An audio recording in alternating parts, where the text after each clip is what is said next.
السلام علیکم ورحمۃ اللہ وبرکاتہ۔ بسم اللہ الرحمن الرحیم۔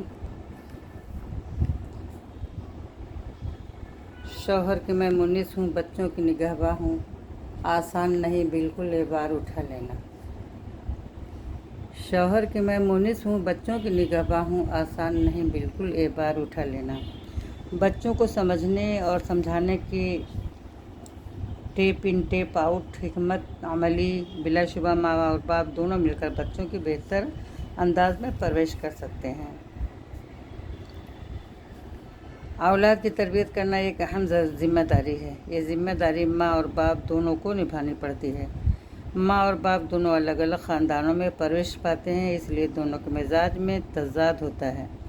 دونوں کی سوچ بھی مختلف ہوتی ہے۔ ہو سکتا ہے کہ کسی ایک کا تعلق ایسے خاندان سے ہو جہاں نظم و ضبط پر سختی سے عمل کیا جاتا ہو، جبکہ دوسرے کے ہاں زیادہ روک ٹوک نہیں کی جاتی ہے۔ اس صورتحال میں دونوں اپنے اپنے مطابق بچوں کی پرورش کرتے ہیں۔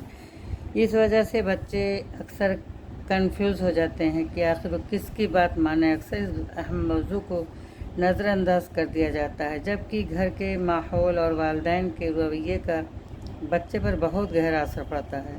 بلا شبہ ماں اور باپ دونوں مل کر بچوں کی بہتر انداز میں پرورش کر سکتے ہیں، مگر بعض دفعہ ان کی سوچ اور مزاج کے اختلاف کے سبب بچوں کی شخصیت متاثر ہوتی ہے۔ اس صورتحال سے کسی ماہر ڈاکٹر سے مشورہ کریں۔ یہ خیال گڈ کاپ بیڈ کاپ اور والدین کی حکمت عملی کی یاد دلاتا ہے، لیکن اس تکنیک میں والدین کو مل جل کر کوشش کرنی ہے۔ اس کا مطلب یہ ہے کہ جب والدین میں سے کوئی ایک بچے سے بات کرتے وقت یا سمجھاتے وقت حد سے زیادہ پریشان یا مایوس ہو جائے تو دوسرا فریق ناراض ہونا معمول کی بات ہے۔ دوسرے فریق چاہیے کہ اس کو سمجھائے۔ ناراض ہونا معمولی کی بات ہے، ایسا سمجھنا بہت بڑی غلطی ہے۔ جب والدین حد سے زیادہ پریشان ہو جاتے ہیں تو اپنے جذبات قابو نہیں کر پاتے ہیں اور بعض اوقات غصے کی حالت میں چیخنے چلانے لگتے ہیں۔ بچوں سے بات چیت کے دوران والدین یہ غلطیاں کرتے ہیں۔ بہت زیادہ باتیں کرنا۔ والدین غصے یا مایوسی کی حالت میں بچوں سے بہت زیادہ باتیں کرنے لگتے ہیں۔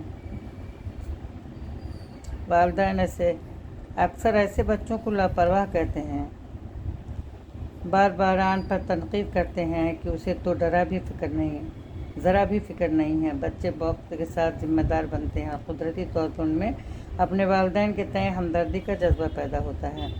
کم عمری میں ہی بچوں سے اب اس بات کی امید کرنا ان پر ظلم کرنے جیسا ہے۔ اگر بچے آپ کا نظریہ نہیں سمجھ رہے ہیں تو انہیں برا یا لاپرواہ ہرگز نہ کہیں، کیونکہ اس سے بچے خود کو دوسروں سے کمتر محسوس کرنے لگتے ہیں۔ اکثر والدین بچوں کی کسی بات پر بہت غصہ ہوتے ہیں اور اس دوران بچہ اپنی بات سمجھانے کی کوشش کرتا ہے، مگر فوراً اس کی بات کو رد کر دیتے ہیں۔ اس وقت تو بچوں کی بات کو کوئی اہمیت نہیں دیتے۔ والدین ایک ٹیم ہے۔ جب بچوں سے بات چیت کے دوران ایک فریق غصے کی حالت میں ہو تو فوراً دوسرے فریق کو ٹیپ ان ہونا چاہیے اور پہلا فریق سگنل یا اشارہ ملتے ہی خاموش ہو جائے۔ السلام علیکم ورحمۃ اللہ وبرکاتہ۔ انشاءاللہ